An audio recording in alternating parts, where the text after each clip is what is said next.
So good morning, good afternoon, and good evening. I'm Dr. Shaji Varghese Kudiat from the Philippines, welcoming you all to the 329th session of International Forum for Promoting Homeopathy. Before we proceed, I would like to have 1 minute silent prayer for the success of the vision and missions of IFPH and also for the successful conveyance of the message expected of today's Zoom session. Let us have 1 minute silent prayer.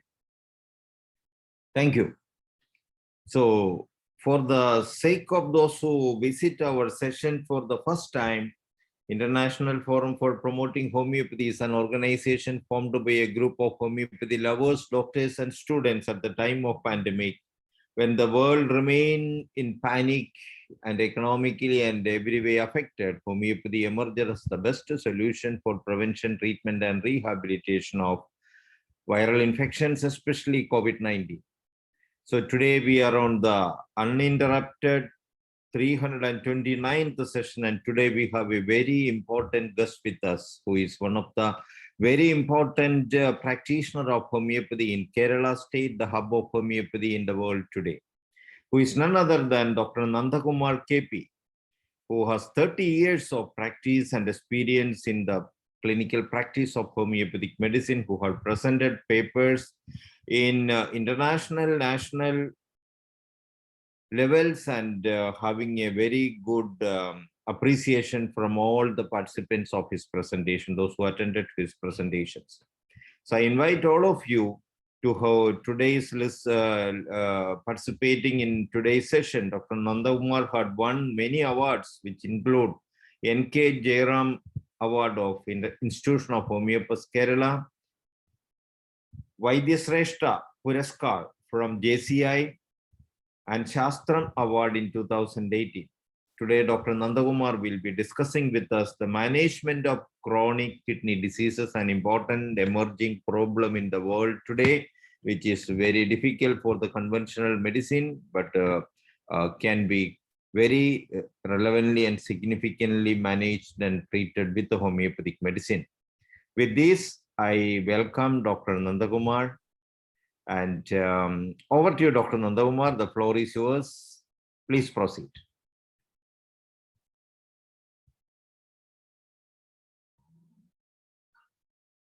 Please unmute yourself. Doctor, you are not audible. Please unmute yourself. You are co-host. You can. Yeah. Can you hear me now? Yes. Doctor. Okay. So thank you very much, Dr. Shaji Kudiat. And it's a great privilege for me to be here in this great platform today.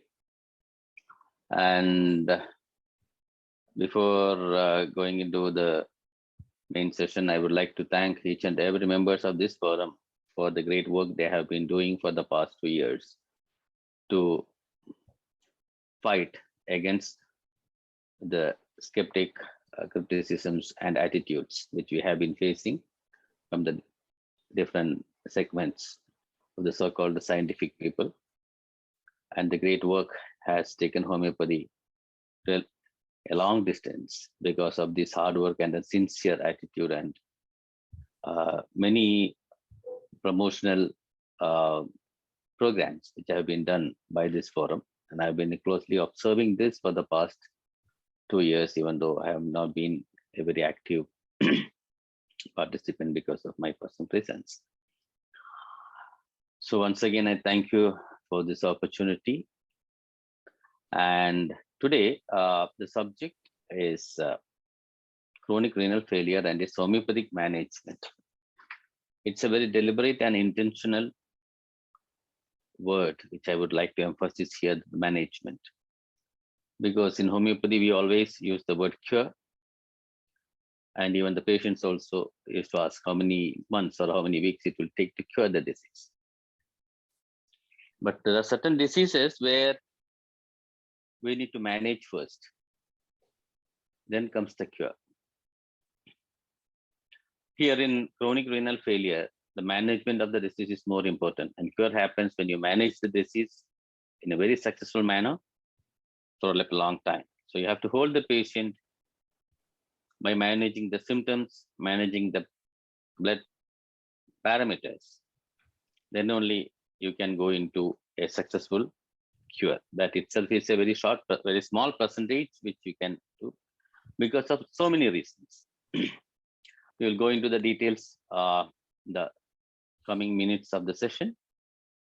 So we all know what is kidney, and I don't want to explain to you like how I take a class for the students, because we are all doctors and we know what are the what is the importance of kidneys. But when it comes to the function of the kidneys, very often we give emphasis only to one part, one function of the kidney, that is the excretory function. The one thing which comes into our mind when you talk about the kidney is the excretory function of the kidneys. But there are other two more important function of the kidney, that is the endocrine function and the hemostatic function. So when the kidney fails, the symptoms will be presented on all the three platforms or the three segments of the function of the kidneys: the excretory, endocrine, and the hemostatic function of the kidneys. So let us dilute the function once again. If you take into the consider the excretory function of the kidneys, it's the formation of the urine, and it maintains the blood volume, it maintains the blood pH, and it maintains the electrolytes, and regulates the blood pressure, and it maintains the RBC count. That is, it maintains the hemoglobin. So two things I would like to emphasize when it comes to the function of the kidneys here in these functions. We all know that the formation of the urine is one of the most important function of the kidney. So the volume of the urine might, that's the right word, it might reduce, need not that it has to reduce in all cases. Many patients in my clinic, they say, sir, even my creatinine is 4.5 or 5, my urine output is good. I tell them, once the urine output stops, you are no more. So that's why in an ICU, when the urine output reduces, the doctor says the relatives that now the things are critical. So urine output is a very important parameter to predict the prognosis of the condition. So the next most important is maintaining the electrolytes. We know that the sodium and potassium are the two most important electrolytes of the body. So when the kidney fails, the sodium drops and the potassium shoots up. And for each and every function of our heart, our brain, and all the nerve functions, we need the electrolytes, because all the transmissions, all the electric circuit transmissions are happening with the help of these electrolytes. That's why it's called electrolytes. So maintaining the electrolytes is important. So just want to emphasize the importance of electrolytes and maintaining the level of the electrolytes, because later when I talk about the restriction of the food, then symptoms when the changes in the electrolytes takes place. So more than medicines, these things has to be managed otherwise. So that's why I give emphasis to the electrolyte levels. Then the regulating the blood pressure, then maintain the RBC count. Again, how the kidney maintains the RBC count, and regulating the blood pressure, we know it's a lot, because I'm really sorry that I cannot explain much because the time is abbreviated to 40 minutes. This is something which can be even explained for one day. So just I will tell you the angiotensin N1, angiotensin 2 enzyme regulation of the kidneys. That's how the kidneys maintain the blood pressure. That's in short. And the maintaining the RBC count is that the kidney secretes the erythropoietin. This erythropoietin is used by the bone marrow for erythropoiesis. That is, poiesis means manufacturing. So for the synthesis of red blood cells. So when the kidney fails, the RBC count drops and the hemoglobin also drops. So here we have to supplement the patient. Many times only a medicinal management may not be sufficient or maybe insufficient to maintain the hemoglobin levels. So when you see the prescription of a chronic renal failure patient, the nephrologist must have prescribed erythropoietin injections, maybe 2,000 or 4,000 units weekly. And my humble request is that you should not restrict the patient from going into that. let the patient take it, because for erythropoietin, there is no substitute. You have to take the erythropoietin itself for maintaining the normal hemoglobin levels. So this is something which many might not be remembering when you go into the details of the functions of the kidneys.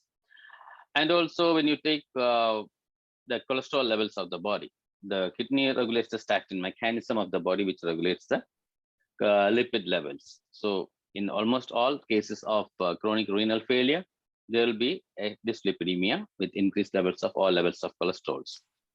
So it's not a direct dyslipidemia, but it's because of the loss of the kidneys functions to regulate the statin mechanism. So let us directly go into the chronic renal failure.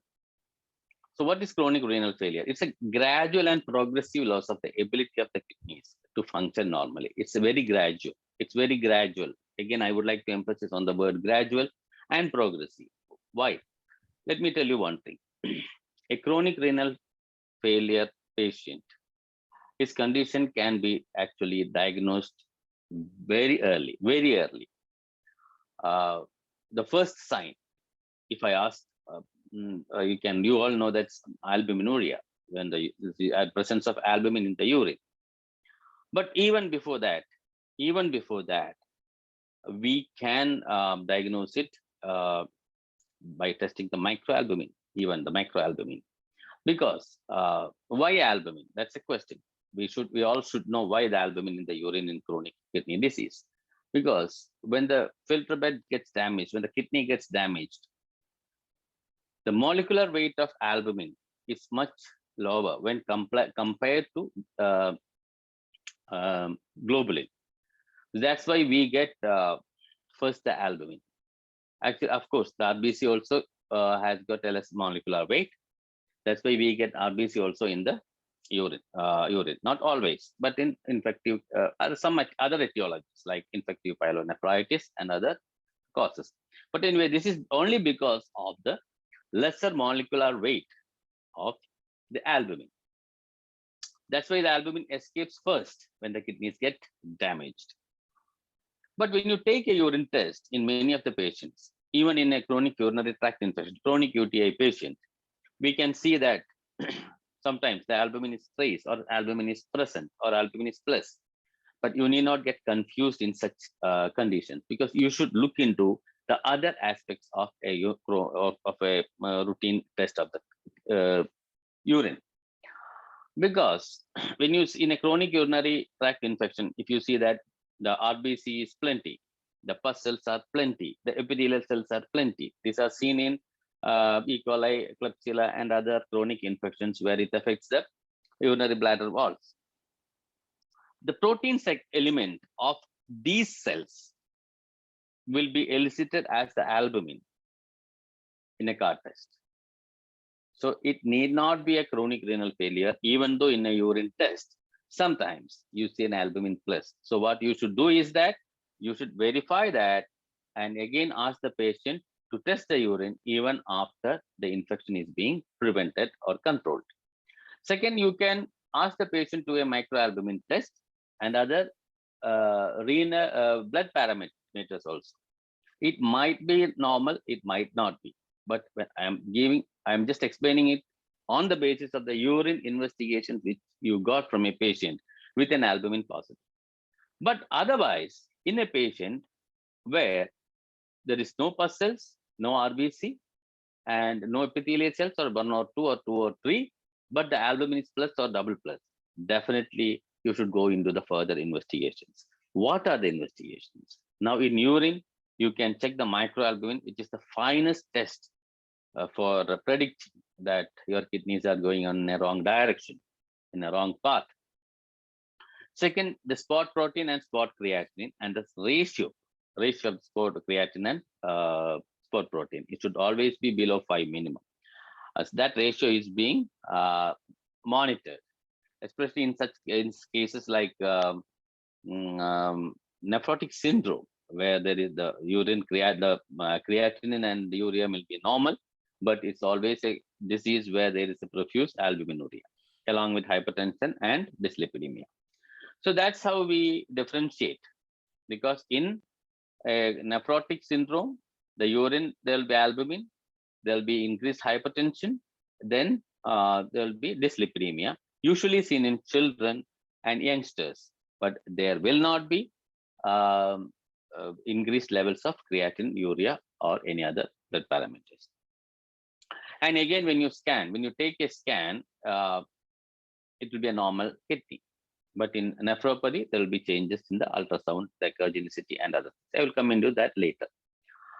So this is a small introduction about chronic renal failure. So it can be interpreted as the kidney is gradually stopping its function. Now, the most important thing, what I would like to give emphasis here, is what are the causes of renal failure? If you take the total population of the kidney disease, kidney patients, the most number of patients, that if you take the etiology, it is diabetic nephropathy. Nearly 43.8% of the total kidney failure patients are diabetic patients, and it's diabetic nephropathy. 26.8% hypertensive, and the rest constitutes other like glomerular nephritis, cystic diseases, that is polycystic kidney, and other urological diseases, and other congenital kidney diseases, and all those things. So nearly 70 to 72% of the total kidney diseases are due to two main etiology, that is hypertension and diabetes. The diabetic nephropathy and hypertensive nephropathy constitute nearly 72% of the total chronic renal failure. So how to prevent this? The answer is very simple. Control the diabetes, control the hypertension. But unfortunately,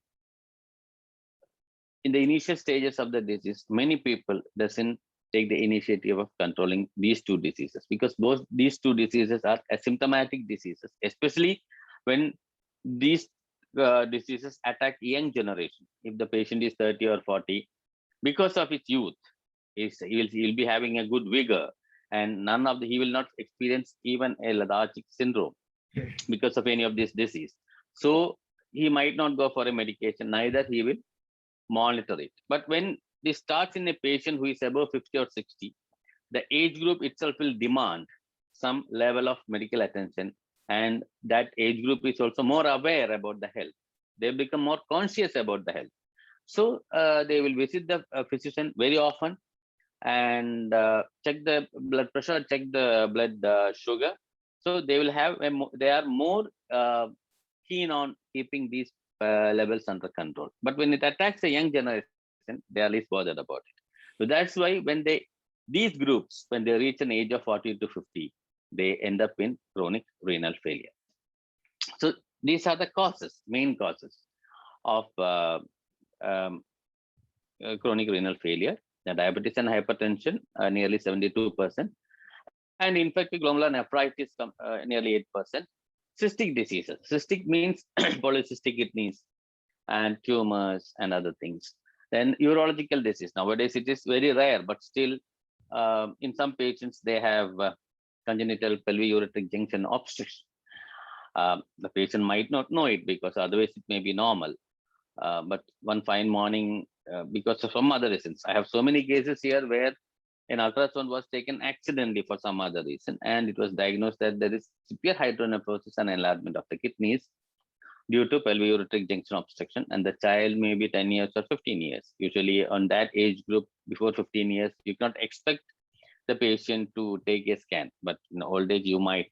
As I said earlier, you'll be more concerned about your health.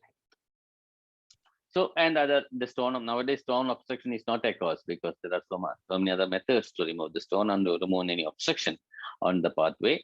So, and 17.5 to 18%, some other causes. Some other is like some congenital syndromes and horseshoe kidneys and displaced kidneys, pelvic kidneys, and like that. So these are the main causes of chronic renal failure. So when you manage a chronic renal failure, the most important factor is that knowing the pathology of the disease. The pathology of the disease means what should be corrected in the disease. So let us classify this into two segments. We all know that the glomeruli is the principal part of the kidneys. The other part, it is the interstitial part. Interstitial means blood vessels. The kidney has got millions of kilometers of blood vessels. I should say it like that one. The micro blood vessels of the kidneys for the purification of the blood. So when the glomeruli get damaged, the kidney fails. When the blood vessels gets damaged, endothelial damage, then the kidney fails. Both are causes of renal failure, and the entire spectrum of the kidney failure can be classified into two on the basis of their pathological, on the basis of their pathology. So let us classify it into primary glomerular pathology and tubulo-interstitial pathology. The primary glomerular pathology, where the glomeruli is damaged. The most important is diabetic. In diabetic nephropathy, the glomeruli is damaged.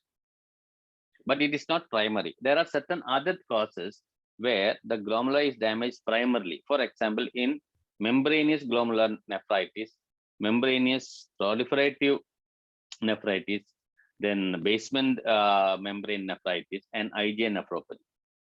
In all these cases, the glomeruli is affected. It is the primary cause. Again, it can be divided into two, the primary and the secondary. Here, that's primary. Then the secondary, again, diabetes, diabetic nephropathy. The main cause is not in the kidneys. The main cause is the diabetic, and the kidney fails as a secondary effect. The glomeruli is damaged because of the secondary effect due to diabetes. Then is the systemic lupus erythematosus, SLE. In SLE also, the primary cause is SLE. And because of SLE, the glomeruli gets damaged. It's a secondary thing. Then serum sickness nephritis, a very rare thing. So these are the causes where the glomeruli get damaged in kidney failure. Now, the interstitial part, where the interstitial part of the kidney is damaged. That is, it can be divided into three again. One is the vascular causes. Again, as I said earlier, it's the hypertension, where the blood vessels are damaged due to increased uncontrolled hypertension. Then again, infectious causes in where the interstitial damage is happening. That is pyelonephritis and other toxic causes. If you take higher doses of analgesics, painkillers, we all know that if you use high levels of painkillers, the kidney gets damaged. How? Because here the interstitial damage happens when you take more painkillers. And secondly, other nephrotoxic drugs like the dyes which are used for investigations, for angiograms and contrast CTs, MRIs, etc. So there are so many patients who start their initial symptoms after angiograms because that might be mild renal impairment, but many a times it's not diagnosed. Maybe the creatinine may be normal. Of course, they will check the creatinine, it may be 1 or 1.1. Because of the severity and gravity of the condition of the heart, the cardiologist will be forced to take an angiogram. And immediately after the angiogram, the levels will shoot up, the creatinine levels will shoot up. The same way in contrast-aided CT and MRI and other investigations also. So these are the causes when it is classified as per the pathology. This is causing pathology, glomerular pathology and tubulo-interstitial pathology. There are some other causes also. We should say that obstructive causes. The obstructive causes is, one is the reflex nephropathy. Reflex nephropathy can be due to one stone, second anterior urethral valve that is seen in young boys, not baby boys. It's a congenital one many a times, mostly seen in baby young baby boys, and also some very rarely in girls. Then stricture of the urethra, then some tumors, which is producing the compression on the urethra so that the urine cannot flow. So these are all the obstructive causes. And enlarged prostate, very rarely nowadays it's managed well. Then again, the congenital causes.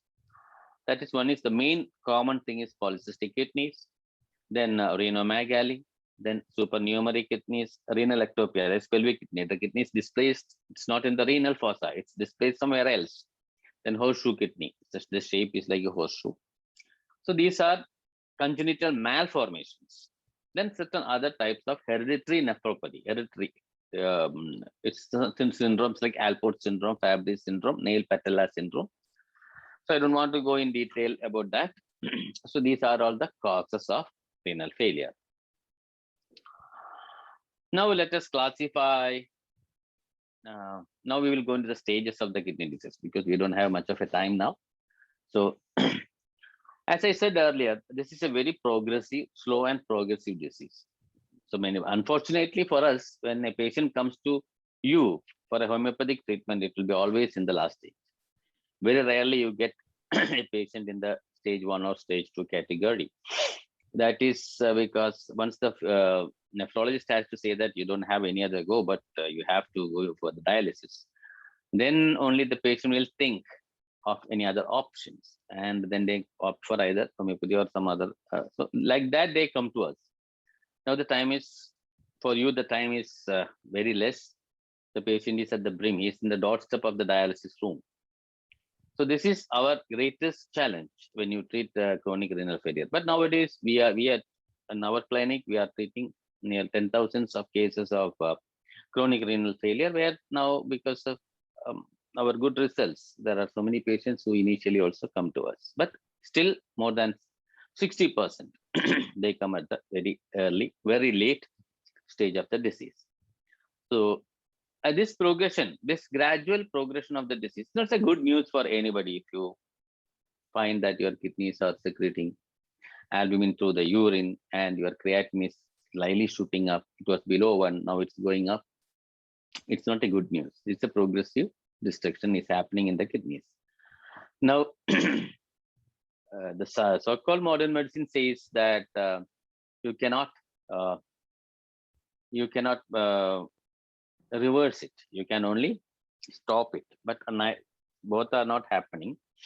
Even the progression is not being stopped. Gradually, the patient goes into dialysis or renal replacement therapy, RRT, what we call kidney transplant. So these are this is what is happening nowadays. So as I said earlier, this is the greatest challenge what we face when the patient comes to you in a very late stage. But in every stage of kidney failure, you have your own small piece of cake which you can give to them. Postponing the dialysis for a few months or years, that itself is a good management because the patient will be saving a lot of money.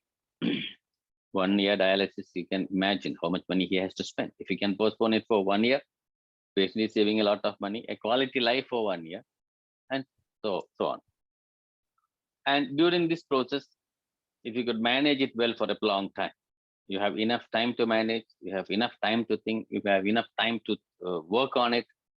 So the chances of the patient, of rehabilitating the patient, to bringing back the patient to life is more.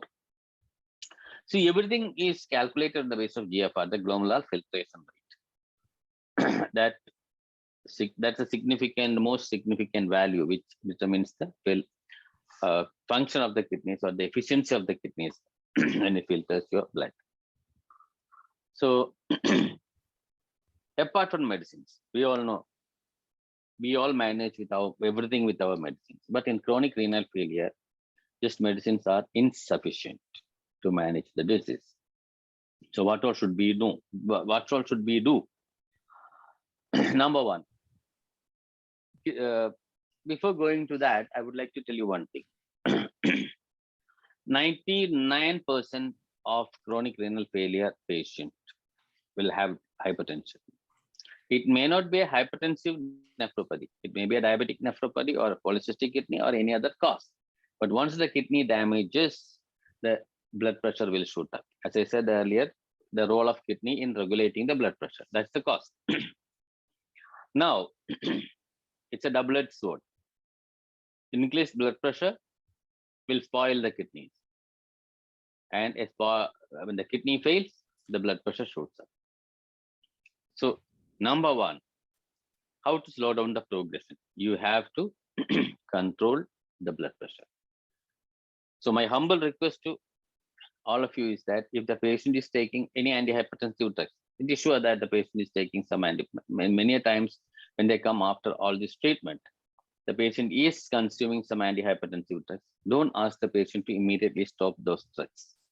That will end up in big trouble, and the BP might shoot up to a very high level, and might end up in some other accidents. So you can think about it later. And if the patient is a diabetic patient, you should ask the patient to control the diabetes. Again, if the patient is taking any anti-diabetic drugs, don't ask the patient to stop it immediately.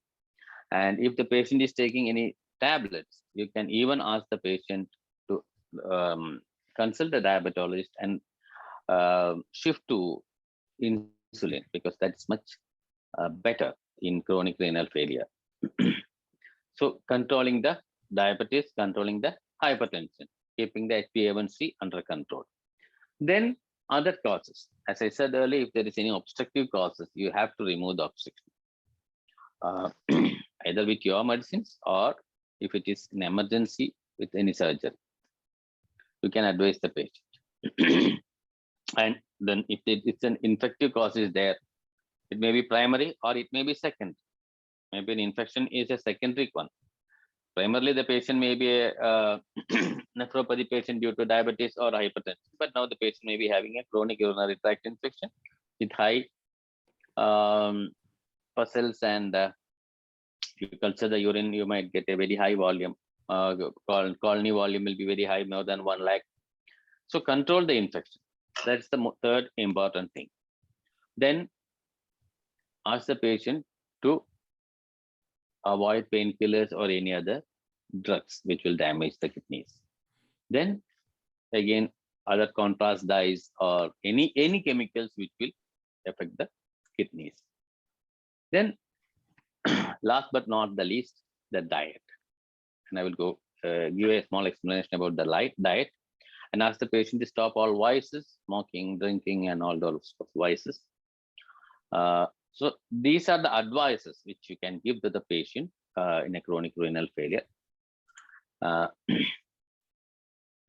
You should understand the difference between an acute renal failure and chronic renal failure, because in acute renal failure, there will not be any predisposing morbid cause like hypertension or diabetes. Suddenly the patient develops high fever, chill, the temperature will shoot up to 103, 104. The urine will have pustules. There will be RBCs will be there. So when you take the when you investigate, there will be increased creatinine, there will be increased urea. The urine will have all these findings. But how will you differentiate? Because here the sudden cause, it is sudden onset. The other one is a gradual onset. No predisposing factors. Third, when you take a scan, the ultrasound finding of an acute renal failure, in acute renal failure and chronic renal failure is very different. Here it is hyperemic, the kidney. There, the increased echogenicity will be the first. Then it goes into the corticomedullary differentiation will slightly get altered. Then the third stage, there is no corticomedullary differentiation. And the last stage, the kidney will start shrinking. So these are the 4 stages in an ultrasound when you take the kidneys. Believe me that ultrasound is more important in chronic renal failure than CT, because CT, if you say, okay, you are right that it is more precise. It is more precise in the measurements. But when you consider a kidney to read more about the kidneys, parenchyma, it is the cortex, the medulla, and all other factors, the ultrasound is more precise than CT in chronic renal failure to know the stage of the disease. That's how we can differentiate between chronic renal failure and acute renal failure. Again, as I said, in the other one is nephrotic syndrome. I would like to put that also together with this just to differentiate. In nephrotic syndrome, albuminuria will be there, increased hypertension, then dyslipidemia will be there, but the urea and creatinine will be normal. And when you take an ultrasound, the kidney will be structurally normal. It's only a functional problem before going into nephropathy. A good percentage of nephrotic syndrome can go into nephropathy if not managed well. So next is the investigations. As I said, the first investigation in early stages, we have to check the urine for albumin, a microalbumin, spot protein, spot creatinine. But later, it is the creatinine in the blood, the urea, or blood urea nitrogen, uric acid, sodium, potassium, hemoglobin, calcium, phosphorus, cholesterols, etc., etc. So the creatinine will shoot up, BUN will shoot up, urea will shoot up, sodium will drop, hemoglobin will drop, potassium will shoot up, phosphorus will shoot up, calcium, cholesterol will shoot up. These are the findings what you get in chronic renal failure. And urine analysis. Dr. Shaji, 5 minutes more? Yeah, please. When should I stop? We can go up to 4:45. 15 minutes you can take as question answer session. So 9:15 I should stop. Yeah, I'm sorry, 9:15. Yeah, I am talking you from Philippines, so that's why. Okay. Okay, fine. It is 11:38 now. That's why I said the 45 because no issues. It is Indian time and Philippine time are different. Okay. 9:15. Yeah, please. Okay. Then another investigation is cystatin C, which is more precise. Nowadays, it's not being done here in India, but sometimes in US and all, cystatin C is being done very frequently. The normal value is 1. Anything above 1 is abnormal. It can very well measure the glomerular filtration rate of the kidneys. And now comes the diet. So moderate the protein. Moderate protein should be provided for the patients. 5 grams per kilogram of the body is the normal need what you should give to the patient. Low phosphorus diet, then fat also. Moderate fat. In our homeopathic treatment, you should restrict the patient taking fat. Only if the patient is on dialysis, he can have sufficient volume of fat. Carbohydrates especially has to be restricted, especially in chronic renal failure patients with diabetes, diabetic hypertension, nephropathy. Then comes the salt. When the kidney fails, the people believe that you should not take salt. It's absolutely wrong. We need sodium for the normal functions of our many physiological functions. I cannot name it. It's huge. So we need 4 to 5 grams of salt, or maybe 3 to 4 grams of salt every day. Sodium every day to maintain our sodium levels. The sodium drops, you will end up in so many other complications. So you can ask the patient to take 5 grams of salt every day. That is 1 teaspoon, not more than that. Then the fluid level should be restricted. Then low potassium diet. So restrict fruits and vegetables. Restrict fruits and vegetables. No fruits and no vegetables raw. Nothing raw, nothing right. But the patient can take guava, papaya, and half an apple, which is less in potassium. And avoid using the coconut water and tender coconut water. And other supplements also has to be promoted, like the calcium, iron, and all these. And canned food, baking soda, and cheese, the pastries, all these things should be restricted, because there are lots of added preservatives in these products, chocolates, sweets, and all these things.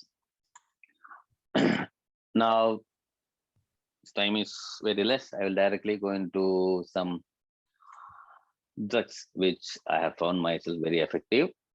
My dear friends, when it comes to homeopathic management, as I said, drug has got only a secondary role initially. But when the patient improves well, you can really try to treat the patient. Before that is the management. A patient comes to you with a creatinine of 5 or 6. Now it's your responsibility to bring down the creatinine, at least after the first visit, because the patient comes to you with much anxiety and somebody must have told about you or homeopathy, and that's where the patient came. Now the faith of the patient, the belief of the patient has to be respected. So the patient has been observing himself for the past so many months and has found that the creatinine have never been dropped because of any of this management. So control the creatinine, bring down the creatinine a little bit. The patient will have confidence in you. He will stick on to you. You have enough time to treat the patient. So that's why I would like to give emphasis to the management of chronic renal failure. You can take the case, you can take the constitution, you can take the uncommon peculiar characteristic, you can take the numerical totality, so whatever you want, but let that be there in your mind. You can do that only if the creatinine values are very low and you have enough space and time to manage the patient. So now these are few drugs which I have found effective in regulating the creatinine. So I don't want to give any examples of the so-called polyclinic drugs which has deep acting remedies of America, because I have brought down the creatinine from 11, 12 to even 2 to 3 with all these drugs. All these drugs with calculator, phosphorus. So it's you have to take the case, you have to identify the patient and give that. But one experience which I would like to share with you is that I always give LM potencies of the constitutional remedy, which I feel that that's the total drug. So never give 30. It's always better you start with an LM potency, because see this, we feel that this is the drug. Sometimes it might not act. So you should have the space and room to change the medicine. So LM is the best choice for that. You can start from 0/1 to 3, 6, and 12. And in very later stages, you can use the 30 or 200. But 60 is also very good, 60. But to bring down the creatinine immediately, there are few drugs. One of my favorite is gingiber mother tincture, which I gave 3 years, and it will help to bring down the creatinine. Then other is eucalyptus tincture, which will also help to bring down the creatinine. Then management of the edema, anasaka, and even the pulmonary edema, which is usually seen in kidney patients, because the patient suffers from breathlessness, and if you don't manage it, the patient will be taken for dialysis, irrespective of the value of the creatinine. So here you can differentiate between epis and apocynon, where epis is thirst and apocynon has thirst. So always give low potencies, 6 or even 3x. Start with 3x. That's my choice to start with. Kali iodate 6 is a wonderful remedy you can use. It can be used in pulmonary edema in kidney diseases. Then I told about eucalyptus. I told about then other one is picric acid 6 to bring out the kidney creatinine values. These are just stimulants of the kidneys. It will improve the function of the kidneys, but the kidneys will not structurally improve. It will just stimulate the kidneys, and the kidneys will function. Kidneys will function a little bit better, and the creatinine will drop. That's the only small. That's a big small thing which happens with these drugs. Arsenic alb is a very good drug, but very, you should be very careful in using that selection of the potency. So always, if you find that arsenic alb is the drug, you always find that there are 5 drugs which when you repertorize, you will get 5 drugs: arsenic alb, lycopodium, sulfur, phosphorus, and sometimes pulsatile. So because for my MD, I have done this thesis. So it is come in this mandatory that you should repertorize it. So whenever you repertorize any case, these are the drugs which come. So it doesn't mean that all these cases can be managed with 5 drugs. So there are different levels of management and different spaces for you to manage at different levels of the disease. Then cannabis sativa is a wonderful choice in case where you can use the very low potencies, where it's a glomerular nephritis, pyelonephritis, where plenty of pus cells, and the blood is more Terbinthina 3x is my choice, or Terbinthina 6. Sometimes the Terbinthina 3x or tincture you can't use because of the strong smell of the Terbinthina. The patient might vomit already because of the acidemia, that is increased level of creatine and all other parameters, urea. The patient will have nausea. So strong pungent smelling medicine should not be administered. The patient will vomit and the general condition will worsen. So Terbinthina, if you want to give it in hematuria, give 6 potency. And in diabetic nephropathy, mercaptan is a wonderful drug which has wonderful action on the kidneys. It improves the glomeruli. As I said, it's the glomerular pathology. The same way, the Plumbomet is another wonderful drug for interstitial nephropathy. You can read Vidalka's Essence of Materia Medica. You take Plumbum. You can see that its action on the endothelial lining. It's good for atherosclerosis of the blood vessels. He has mentioned that. And before that also, if you read Plumbum in many Materia Medica, it's in large white kidneys. White means the lack of circulation. Maybe that must have been, they have presented like this, but Plumbum large white kidneys means when you take an ultrasound, the echo density is increased. So Plumbum is a wonderful drug for interstitial nephritis. You use very low potencies, don't use higher potencies. And for damaged kidneys, in sunken kidneys, Plumbum is a wonderful drug. Solidago sometimes is useful, especially with prostatic enlargement, and a wonderful diuretic. You can use it at any stage of the disease, because this is useful in all stages of the disease, not in all patients, but to have the retention problem. Urevia diffusor Punarnava. The Punarnava means to rejuvenate. In Ayurveda, they use it in large left, right, and center to improve the kidneys. So we also have that, the Punarnava mother tincture. You can give that. Last but not the least, one wonderful drug which I would like to suggest to every one of you in any stage of the disease. You must have heard about Tinospora quadrifolia. Those whoever who has listened to my seminars earlier must have been knowing that how important is that drug to me, because in Malayalam it is called Chittamrita. Amrita means which has the power to reincarnate, to rejuvenate and to bring back life. So in all types of kidney diseases, this is a powerful immunomodulator. Even in COVID cases, I am using this Tinospora quadrifolia as a wonderful drug to improve the immunity and fight against any disease. So this can be given as a background remedy in all chronic diseases. And I think the time is over. This is a huge, vast subject. It can be taken, I can even speak for one day. So thank you very much, everybody. Thank you for listening, your patient listening.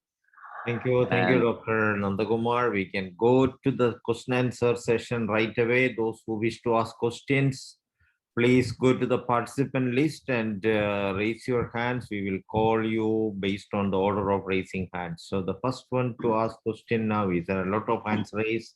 We have limited time, so all of you get ready to ask your questions in a very short and comprehensive manner, so that we have limited time solely. So I invite Dr. Hubert. Dr. Hubert. Hello, can you hear Nandha Kumar? Dr. Nandha Kumar. I am Hubert. Yes. Yeah. How are you? I took something from you. That is, I became a musician, I became a violinist, I became a keyboardist, I became a singer. These are the three things I took from you. Wonderful. He is a very good violinist. He's a good singer. He's something, anything more than what I can. I appreciate you. I can see you.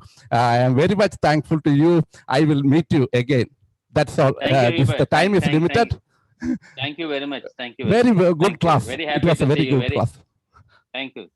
I forgot to mention our audience that Dr. Nandha Kumar is a good musician.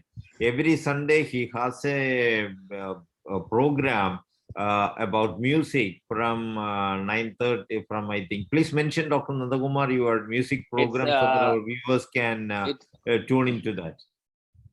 Please. Actually, it's earlier it was in, I think many must be familiar with the program Sadigama in Asianet. Nowadays, it's because of the COVID and all, it's being aired through a Facebook page called Swaralaya Orchestra. And every Sunday from 8 to 9, we have this program. Myself and the playback singer Preeta is hosting the program. So a lot of our participants are there from all over the world. Now we have shortlisted the participants, and these are questions from the Malayalam movie songs. Okay. Thank you. Thank you. That is a good information for our audience, a multi-talented guest we have today. Next is Dr. T.N.S. Kurup. Dr. Kurup, sir, please unmute yourself and shortly ask your question. Short question. Sir, myself, I experienced arsenic carbide is also number one medicine. Then that I experienced myself. 1 year back, my creatinine was increased and that my potassium was increased. Everything will become normal because of the arsenic carbide. Then my question is that whether after this, that, you know, whether we can, the last stage, when that after that you know, this dialysis, whether we can use our medicine and how much result we are going to get. That is my question. Thank you, sir. So I would like to tell you that in the past 25 years, I've been doing nephropathy for the past 25 years. And initially, in the late 90s and early 90s and the 2000s, I have experience of so many cases where I was able to stop the dialysis. That depends on many factors. One is the cause of the disease, the stage of the disease, and how much is the damage that has happened to the kidneys, the health of the patient, the age of the patient. But nowadays, I have found very difficult to stop the dialysis because of lack of cooperation from the other side. If you ask me, it's like if the first stage, my success rate is more than 50%. When it comes to the second stage, it is 40%. The third stage, it is 30%. The last stage is 20%. And if it's on dialysis, it's hardly 5%. I have been able to stop dialysis of few patients, but it depends on so many factors. The duration of dialysis. The patient is doing dialysis for the past 5 years. It's impossible to stop. Now that you cannot rejuvenate the kidneys. Secondly, the patient is doing dialysis, 3 dialysis every week. No, it's impossible because you cannot abruptly stop the dialysis. You have to taper the dialysis, then only you can stop from 3 to 2, 2 to 1. Then you need the cooperation of the nephrologist or the hospital where the patient is doing the dialysis, which has been, I think I told you earlier, in the 90s and from 2000 to 2010, it was there.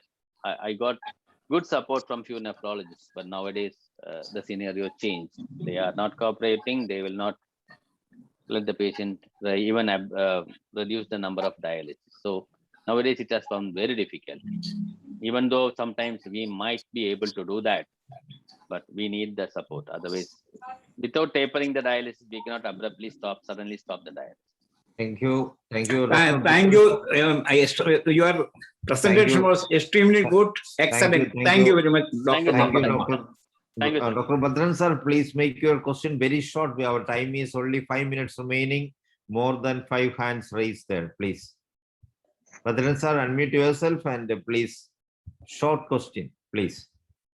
Thank you, sir. Thank you, Dr. Shaji Kudiat, for the chance given me to comment on Dr. K.P. Nanda Kumar's class. Dr. Nanda Kumar is a very close friend of mine, and he took classes for the Department of Homeopathy several times to all districts of Kerala. And these classes are very nice and enthusiastic. Today's presentation was very nice. I would like to ask you one question, that what is your experience with eel serum? Eel serum 7x. I actually forgot to mention that, sir. I'm very happy that you just reminded me about that. because when it was just a flow from my mind, because I don't use slides or anything. That's why I forgot to mention the name. I'm very happy that you reminded me about that. One of my favorite to reduce the creatine yield serum 7x. Wilmer Schwabe has got this potency 7x. There is 6x is there, 7x is there, but the most effective is 7x. So next. Yes, Thank yes. you. Thank you. Dr. Thank you. Bhatran. How are you, sir? My regards to you. Fine. I shall call you later. Next is Dr. Amir Malik from Pakistan. Dr. Amir, don't extend. Please make your question very, very short, please. Okay, thank you very much. First of all, honorable IFPH platform, and special thanks and namaste, Islam, and greetings to honorable Dr. KP Nandan Kumar. Sir, your presentation, your session, your knowledge is appreciable. It's excellent. I really appreciate a lot. You have a very good experience. Sir, kindly today I need help from you regarding three major things: the creatinine potassium, which is uncontrollable in three type of kidney disease: the CRF, the CKD, and the biparenchymal disease. And the number four, what is the third one? third one is biparenchymal disease. In that Biparent? Biparenchymal disease. It's a very biparenchymal disease. Okay. yeah.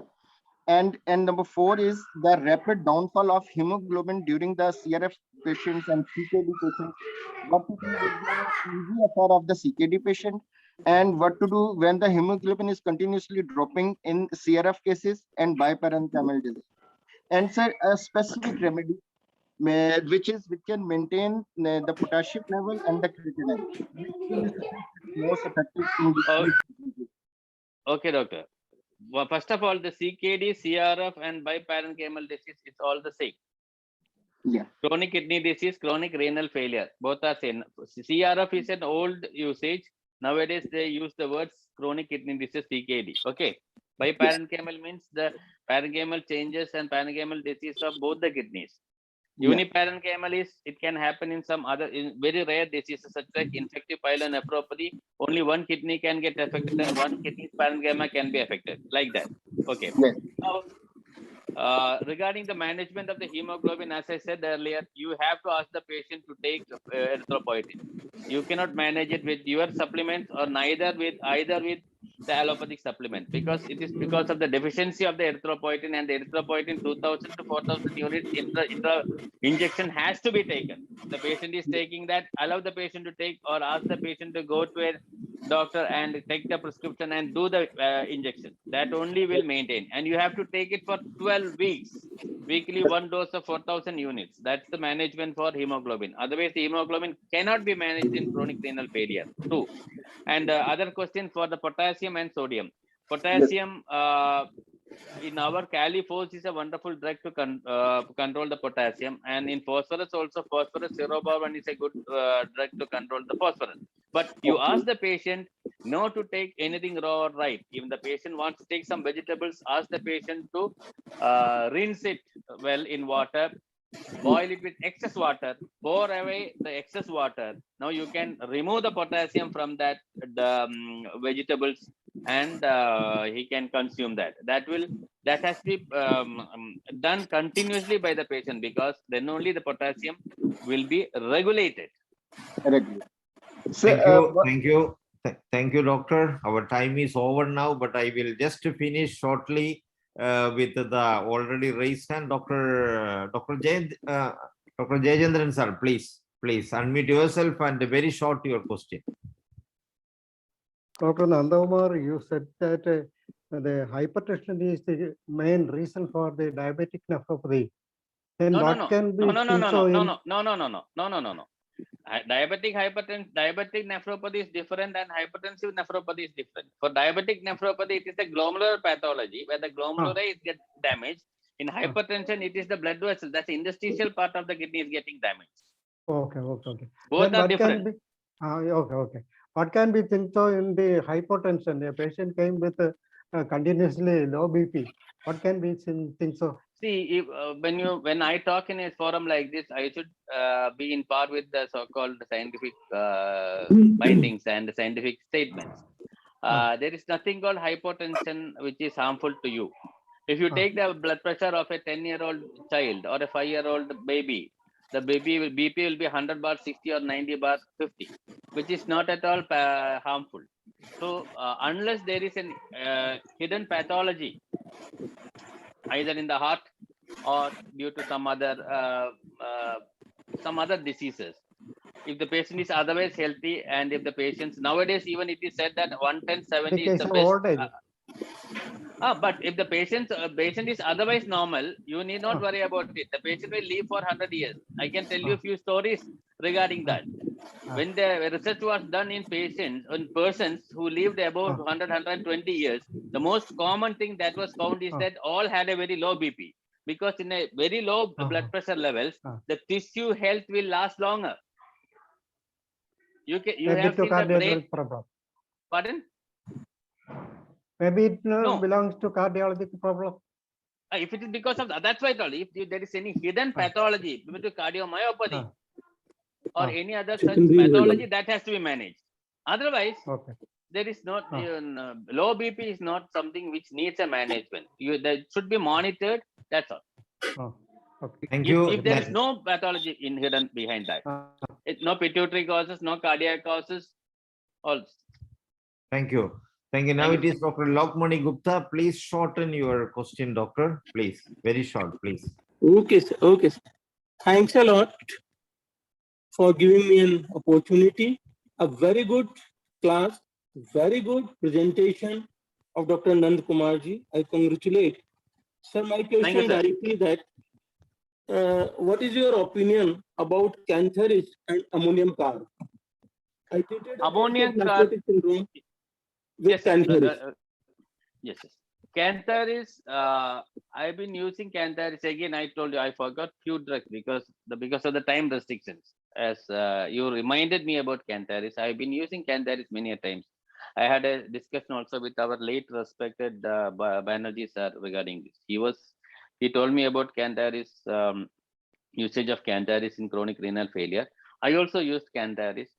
But in infective cases, cancer is found to be effective. This can be used as a management. In cancer 6 or 30 has been used by me in many times, which I found very effective.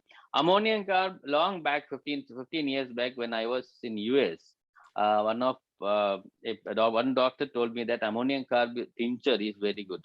But then when I came back to India, I started using ammonium carb tincture, and it's very difficult to get it. But somehow some pharmaceutical company got me that. But two things. One is very difficult for the patient to administer because of its pungent. The patient started vomiting. Then I started diluting it and giving. Again, I had the same problem. Few doctors who are in this same field have said that they get good results. But personally speaking, I found it very difficult to administer it. And but sometimes I have seen the creatinine dropping, but not sustaining. Later it goes up. So I always I told that, as I told earlier, last but not the least, it is the totality that matters. These are all management. These are all management tips. But management is very important in chronic renal failure. Without managing, you will not get time to treat the patient. The patient will give you only 2 chances. By the time you have to bring down the creatinine, then only the patient will stick on to you. Otherwise, you will not have time. You take your own time for the prescription of your totality or constitution. Don't be in a hurry to prescribe in the first visit itself. Take your own time. But if you want to get time, you have to manage the levels. So that is more important. And in nephrotic syndrome, EP6 is wonderful drug. I have got wonderful experience. But the constitution, calcarea carb, in many calcarea carb children, when you look into a patient, when you look into a chronic renal failure patient, the constitution feels like a calcarea carb. So I tried using calcarea carb because of the puffiness, the the flabbiness. Calcarea carb is wonderful. You can try calcarea carb, but try LM potencies. Definitely will help you. Thank you, doctor. Thank you, Dr. Avan. Please ask very shortly, please. Yeah, unmute yourself. Unmute yourself. Yeah. Okay. Unmute yourself. Unmute yourself. You are not audible. Yeah. Okay, hello, Dr. Nanda Kumar, Dr. Shaji. Yes. Dr. Naveed from Pakistan. Dr. Yes, Nandan Dr. Kumar, very nice session, fruitful session. I really enjoy it. Sir, I have 3 questions from you. I have many questions, but I have just shortlisted. So my first question is, what steps we should take as of the creatinine level fall, urea also falling, but GFR is falling, and there is also increase. There is also no control on the BP. Still, question number 1 is the second question is what is the reason of nephrotic syndrome in the children? Either or what is the reason the children of age 10 to 15 on the dialysis, as there is no history of diabetes or hypertension, but still they are on the dialysis. Please, sir. And last question is mine. Sir, how will you differentiate between epis and apocynem in the case of dropsy or edema, pleural effusion? Please, sir.